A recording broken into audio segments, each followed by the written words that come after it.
Let's look at this video. I have begun asking myself whether JT Podcast really is using the money he's asking for to pay for the case, or he is just finding a way to make money out of this. Why would you go for a case you know that is too much for you? Why would you go for something that is miscellaneous and not very compulsory for you just because you are too proud? If you are asked to pull down a video and apologize because you don't have evidence, because why would you look for a lawyer? JT said he was doing so because of speaking, and I was like, a whole person that has been believing he moves the world by speaking, now from somewhere he has learned that he cannot speak, so he needs a lawyer to be paid 5,000 USD to speak on his behalf. Are you serious, JT? There must be something wrong with you. You are given a chance to correct the wrong, but you swelled your head. So I don't know where you are now coming humbly to ask and call about team. Do you notice that it might be very difficult to collect that? But even if you collect, what are you using that money for? You mean lawyers in Kenya need all that money to protect you or stand with you in this case? Anyway, let's listen. Now, matters like this, it's good that they go before the court so that they can listen, because this country is governed by laws, you understand? Because you know what? A lot of things are just said out here and they are left here. Like, people have been calling me, encouraging me, telling me, JT, we got this. Man, I cannot take that for granted. I'll tell you, So, whatever is happening from the Bible, people like Joseph, a lot of people, Yeah, now I keep going. And so, I live in Kenya. All right, so let me talk to you about this. The last couple of days, or 2-3 days after the move, I've been out here coordinating with to see. I contacted a few law firms. If I make an estimation, is roughly $5,000, right? An estimation. It's a little bit pricey, so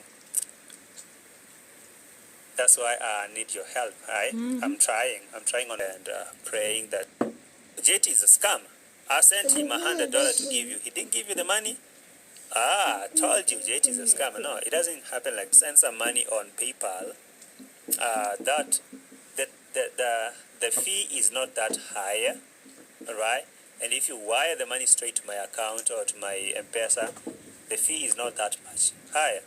But if YouTube will take 30%, the KRA, the Kenyan Revenue Authority of Kenya, will take 5% of it. Like 40% of it is going to be taken away. So that's why I'm saying roughly you're going to receive around $60 out of 100.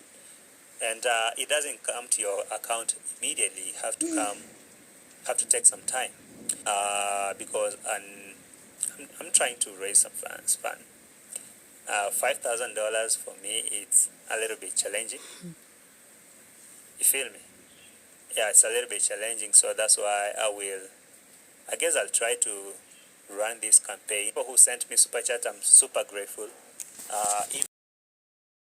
You heard it clearly. The rescue of the rescuer is now coming. Now my question is, if I look at all these situations, what I'm waiting for is to actually have JT having firm evidence to prove that his accusations against Lynette and Chalokush can be verified. There is something about truth and there is something about verifiable. It may be true according to him, but is it verifiable? Now there are gaps in this case of JT, if you may ask me. I don't know much about law, But from what I've been watching on Clarice Africa, while she was working at ABL, she was happy and earning. Maybe not enough, but who earns enough? No one has enough until maybe they are dead. Now when you look at the accusation that JT raised on his videos, they are about two different videos.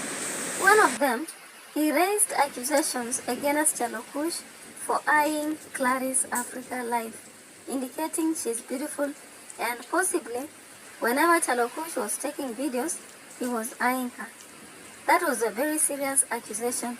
Do you have proof, Mr. JT? Do you have proof for that? Sometimes what we say, we have to weigh. You know, JT has this behavior of trolling everybody, especially the people he thinks they are on the other side. He has kept trolling Marwa in a lot of funny accusations, including the baby, including begging, including activating, I don't know what. I did not even expect JT would come here to ask for any money whatsoever.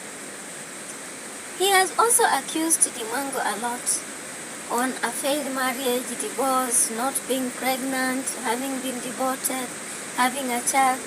You know, all things that he cannot have verifiable proof. Does he have proof? Now he thought Chalokush are just in the same category with Marwa and Dimango, and came about to do the same jokes. You know, there are places you can jump around like a frog and you go scot-free. There are places you can actually even stink your mouth and nobody cares whether it's stinking or not. There are places you can put your legs on the table as a visitor and people will just keep quiet. But others, they'll show you the door. In others, you will even be arrested because you don't belong there. Now, one of the places where JT has been shown not to belong is Chalokush platform and the net. He may say sister, he may say what. Masuko may come back with the receipts when Chalokush was starting in the net. Who doesn't have a starting point? Even he himself, he has a starting point. JT had actually gained the trust of many people who are watching him. But he doesn't know that many people who watch us for fun, sometimes they don't even have much money. Now you notice that the people who support JT and his group, most of them are not very rich. Let's say the truth. You cannot compare the team that supports Dimango and Marwa to the team that supports JT. Not at all. What I know, the team that supports Marwa is financially strong and able to help. Very willing. If Marwa, for example, had asked for even 10,000 USD, he would have received it long ago. So JT is trying to take the same tactic. Even though he looks distraught, frustrated, emotionally drained, anxious, worried, you know, you can read his face. But I think there is also some manipulation JT is trying to do, sitting behind that podcast. If you always preach against activating of money, why would you come here and ask for it? Now, let's leave that because it's not my money. But when you come about and you have always been calling on Marwa to be accountable, even when he was building grandma's house, even when he was doing Mama Aunt's house, even when he was collecting money for the students, you demanded that he should be transparent. Give statistics every day. Now this is not the first time JT came yesterday to ask for 5,000 money. Has he told us how he's going to use that money? Does he even have the lawyer? I doubt, because he said he doesn't know who is going to represent him. Now my question goes to the rescue team. You rescuers, you cannot rescue yourself. That's the funny juxtaposition, right? You cannot rescue yourselves, but you want to rescue someone. How can you rescue Clarice when you cannot rescue yourself? Can you imagine? He has not even gotten a lawyer for himself. Then he begins to ask for money. But the money asked, 5,000 USD. I was like, why? I know those cases are very expensive if you lose it, but 5,000 USD, JT, what did you get yourself into? I know your family must be hating you for all that you have got them into. Because obviously when you are not able to, they'll have to intervene unless you decide to go to prison. Where of course you are reminded you must shave that hair, you must shave the beard, and of course the podcast will not work from there. Is that what you want? Chalokush and Lynette were fair enough. They gave you space to just apologize publicly and go away without paying any penalty. You rejected. Do you know what you may be in for? Accusing someone of severe crime like wage theft, enslavement, being crafty, corrupt on a public podcast can only be legal if you have statements that are strictly true and you have verifiable proof to back it up.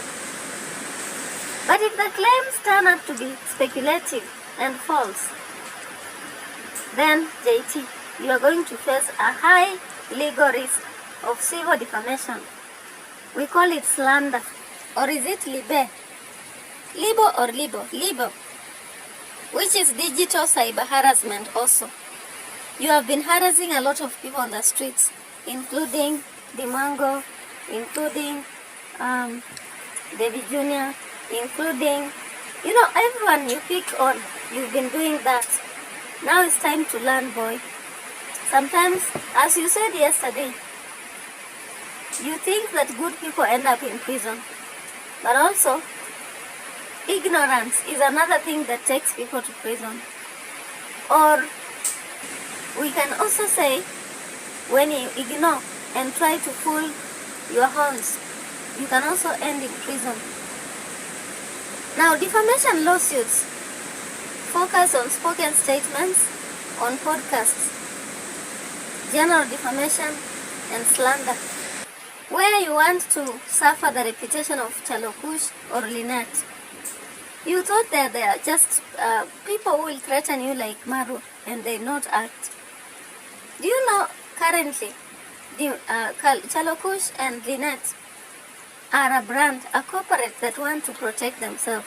They work so hard. Opening channels and engaging people to work for you doesn't mean that you don't work hard. If it was easy, you could also be having the same. Cybercrime and misuse of law is publishing unverifiable damaging claims online through digital media platforms.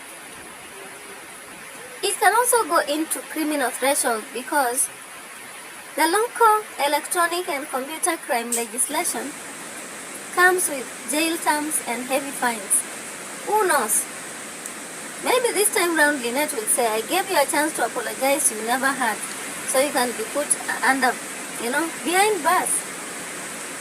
Lack of protection, where you present unproven rumors and personal opinions as absolute factual criminality, removes standard legal defenses like truth and fair comment. Now, of course, you realize that podcast that this guy runs, he has been masquerading, trying to make his followers believe that he's doing the right. But if only they have sense, they can now let him know that he has not been doing the right thing. You can simply research. You don't have to be a professor or a lawyer to know this. And I thought JT should know. He cannot even check online to see this. Another thing is that if that case is going on, they will want concrete evidence, truth, legal admissible proof, before Chalokush and Lynette. They'll have to remind you that we don't use opinion as fact, where we frame angry disputes and difficult working situations for people. So, generally, I want us to look at some cases that have come handy. People just argue without facts. Now, this time round, we want to argue with facts. And I don't want to put a lot of receipts. I've already done that for you at the beginning of this video. What did you hear? What did you see? What do you think? The truth is that while I was researching, I came around several cases that have had defamation online. We have Mau versus Nation Media Group. If all of you know it, it is a case that was conducted in 2025. And do you know what happened? Do you know? So in that case, Mau was suing Nation Media and two others. You know? And this was a defamation that was based on tort of defamation against plaintiff. The liability of 100% was against the first defendant for special damages. And then general damages were 5 million Kenyan shillings, exemplary damages 1 million Kenyan shillings, and 6,000 the total. JT, are you going to have that money? If only the money you asked for the lawyer, you could not afford. I even wonder. I thought the rescue team at some point said they have lawyers. In fact, was it not Jihan Sharif who said she has several lawyers who can help Clarice? Aren't you willing to help JT now? Why is he crying on the street about money to be contributed? Or is it a case of begging for projects? It is possible. Maybe JT has realized you can do that on the street and survive. And you realize he came about to show that exactly. He was distraught, he was taking water, he was posing and urging, talking slowly. Unlike himself, he doesn't do that. He could not even smile. Now, Nation Media, Wilfred Kiboro and Wangedi Mangi were actually the defendants in this case I've mentioned on John Harun Mau. And the case started long ago, 2005-2007. Now, of course, that case has gone on for a very long time. And it was because of information that had been posted about tax evasion. And at the end of the day, the three had to pay. Yeah, they had to pay. So you don't just go in talking about people without thinking beyond your nose. Now, is it only that case? I may not mention all of them. But if you have time, go research on Dasani versus Ocheng 2025. It's another case where Dasani was also defamed online. And the money asked at the end of the day was 20 million. JT, do you have 20 million? There was another case of Mugane and Radio Africa 2025. The case ended with a fine of 4.5 million. There was another case of Ambe and Onyango 2024. They ended up asking for 2 million Kenyan shillings. Then there is Kebu and Nyaga. Imagine, they had been couples. And the case ended up with removal of videos and apology. Then Mogeni and Nation Media, 6.5 million. Can you see? So don't think it's just easy to win. Research. And don't rely on these funny people that have been lying to you that they are together with you. Together in what? Did you realize that yesterday on a live stream only Muzungu Pebble stopped? And maybe some other reactors whom we don't pay a lot of attention to? But the very main people we were working with, Jihan Sharif, Mama, Masubo, they never addressed this particular matter. Earlier on, they had dropped videos that are general. So are they willing to sacrifice for you? I don't think so. Forget about it. Mature up. Mature up. Because when you look at what you are doing, you are going to finish yourself. When we come to these platforms, our interest is to grow our channels. not to keep fighting people left and right. You should run away from this behavior because it can easily destroy you. I think you've heard. If you've not heard, we are going to wait for that case and see how it goes about. Otherwise, thank you.